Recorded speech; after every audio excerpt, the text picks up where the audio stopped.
Hi everyone, hope you're well, and thanks for joining us on another episode of Ask Ornstein. We're now into a few months of unbroken club football with games and stories coming thick and fast. I'm grateful for your questions as always, and please keep submitting them in the comments section of my weekly column. You can still subscribe to The Athletic for just £1 or $1 a week by going to theathletic.com/Ask Ornstein. On this week's show, where Nicolas Pepe stands at Arsenal, Pep Guardiola's new Manchester City contract, and the latest thinking on a director of football for Manchester United. Support for Ask Ornstein is brought to you by Manscaped, the best in men's below-the-waist grooming. Get 20% off and free shipping at manscaped.com and use the code ASK, that's ASK, at checkout. The opening question comes from Rowan. Will Nicolas Pepe leave Arsenal? The short answer to that, Rowan, is no. Nicolas Pepe is under contract with Arsenal until 2024. I know it hasn't been a smooth start to life at the club, but I don't see him going anywhere. Well, Pepe would have been on Arsenal's radar for quite some time. In the summer of 2019, they decided to go for a winger. Unai Emery, then their head coach, favoured Wilfried Zaha. He was backed in that by Arsenal's scouting department, but only at a valuation of around £40 million, and Crystal Palace would have wanted a hell of a lot more. So they looked at other options and Pepe was among them. He was available for a much lower fee, and of course he's 3 years younger than Zaha. Greater potential for growth and resale value. Arsenal were on a pre-season tour of America. A barbecue was held at Josh Kroenke, the director's house, attended by Arsenal executives and his father Stan Kroenke. They decided to go ahead with the Pepe move. A couple of days later, Raul Sanllehi, then the head of football, was dispatched to do the deal. The ownership put what they called instruments in place to make it happen, and it did. Yeah, there were definitely concerns at the time, inside and outside of Arsenal, as to that level of expenditure. There are still to this very day.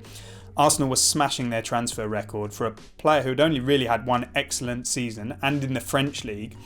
As I understand it, their initial valuation for Pepe was around £40 to £50 million. They ended up paying £72 million.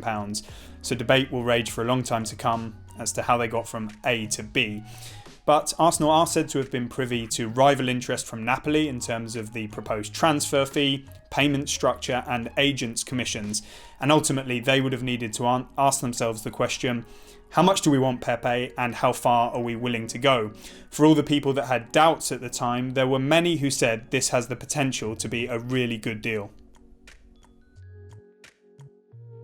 It wouldn't have been easy for Pepe playing professionally outside of France for the first time. The intensity of the Premier League, the expectations of Arsenal, the price tag weighing on his shoulders.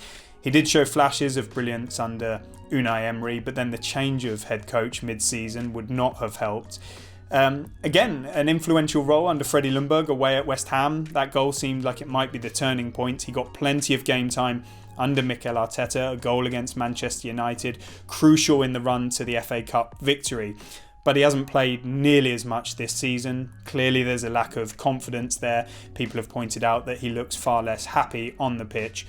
And you could say there's some kind of link with Willian's arrival, because Mikel Arteta might not be in favour of playing two wide attackers who perhaps don't track back quite as much as he would like, and Willian's the more experienced and proven of them.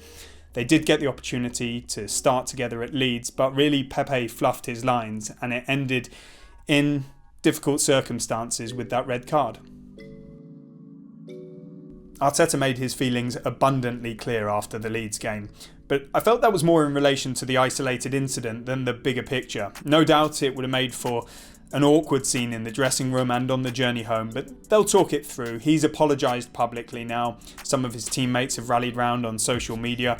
From what I hear, he's a popular figure inside the club, trains well and hard, showcases his skills and ability. I don't think it's comparable to the Matteo Guendouzi situation, for example. Arsenal have invested a hell of a lot of money into him, and I see absolutely no way in which they cast him off or look for him to leave. To the contrary, I think they will just be focused on getting the best out of him in the years ahead. Next up we have Reece. Why did it take so long for Manchester City to give Pep Guardiola a new contract? Surely it would have been best to sort it in the summer. Firstly, Reece, I don't think it was Manchester City who were taking their time. I think, understandably, it was Pep Guardiola when you've got such a big decision to make. And also, The summer would have been ideal for all parties, I'm sure, but we don't live in an ideal world. These things do take time. To most people I speak to, it would not have been a shock if he had gone after the Champions League defeat by Lyon, another quarter-final disappointment following the bruising experiences against Tottenham and Liverpool previously. That would have cost many managers their jobs, but you could argue Guardiola has earned the right to decide when and how he departs. Another school of thought is that Guardiola should have told City that this was going to be his final season and that everybody could have galvanised to go out on a high, and that would have given them plenty of time to succession plan. But from the perspective of the City executives, they always wanted him to stay. That was their intention, and it was confirmed in an interview that I did with their COO, Omar Barada. It's been described to me as a kind of unconditional love from them towards him.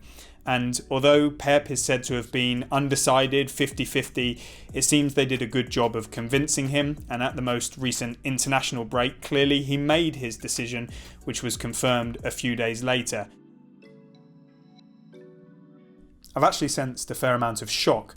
There's certainly a feeling in some quarters that this relationship has been coming towards a natural end, that Guardiola's message maybe isn't quite getting through to his players like it was in the past, that he's not extracting the same level of performance, that there's been a regression of sorts. We know it's the longest he has managed any club, and we can see how much it takes out of him, his staff and his players. But on the flip side, shock doesn't mean disappointment. Players, for example, owe a huge amount to Pep Guardiola, and I'm sure there would be some trepidation about what a new manager would mean for their careers. It's clearly not been the best start since he signed the new contract, but it would be foolish of us to write off Manchester City and especially Pep Guardiola. Undoubtedly, City would have had thoughts of their own, and they wouldn't have been short of interested candidates either. We've reported that Mauricio Pochettino was watching this among a number of situations very closely. I've heard about admiration among the City hierarchy for the likes of Max Allegri. Brendan Rodgers is another name touted. Thomas Tuchel could well be available next summer. But as far as we know, City's hierarchy and their ownership have always been solely focused on Guardiola. Krish asks, are Manchester United really still looking for a director of football? There is a very good chance, Krish, that Manchester United do make an appointment of sorts, but I don't think it will be a traditional director of football in the way we've come to know the role. There's been so much talk around this, and I've previously said that a top sporting director going into Manchester United is an absolute no-brainer. Look, every club is trying to improve in any way they can, United included. Could they bring somebody into their existing structure, maybe even in a senior role? Yeah, I think that's possible. Will they bring in some kind of transfer supremo who has control over all areas of recruitment? No, I don't think they will. Whether you agree with this or not, United seem relatively happy with their current transfer process. They think they're getting it to where it needs to be. They point out that the last window involved a lot of hysteria, especially around Jadon Sancho, which was a pandemic-affected situation. And otherwise, although the rest of their business was done late, they think it was quite successful. So will Manchester United make an appointment? I think there will be at some point, but I still don't think they know exactly what it will be, and it certainly won't be the kind of appointment that many of us think they need. To my knowledge, United haven't drawn up a shortlist, let alone started interviewing, so that would indicate it's not far advanced. Their current setup around recruitment involves Ole Gunnar Solskjaer, Mike Phelan, various technical, scouting and analytics staff. Then comes Matt Judge, who conducts the negotiations. Ed Woodward sits across it all with the power of sign-off. And then, of course, Joel Glazer on behalf of the ownership. So United feel that they have enough football people, and anyone who arrives will have to fit into that existing picture. There has been a lot of talk about Marcel Brands and Manchester United, Marcel Brands and other clubs, and that's because he's built a decent reputation as a director of football over the years, and he's out of contract at Everton next summer. There's been no news on what's going to happen. But in terms of this proposed United role, I'm not sure it's a great fit because he has been so heavily involved in recruitment over the years. now at Everton and previously PSV Eindhoven. As for Everton, I'm told he's incredibly close to Carlo Ancelotti. He really likes the project at Goodison Park, but I think there has been some tension with the owner, Farhad Moshiri, and a lot of speculation over how heavily involved each man is in each transfer the club has conducted. So there is some uncertainty there. Will he end up at Old Trafford? If Manchester United are going for what we've explained they're going for, then I think it's very unlikely. Last but not least, Jesse. Pineapple on pizza, yes or no? Jesse, it's a resounding yes from me. I'm a great fan of chili on pretty much everything I eat, so pineapple's the perfect antidote. It really helps counteract the spice. I can't believe I'm saying this.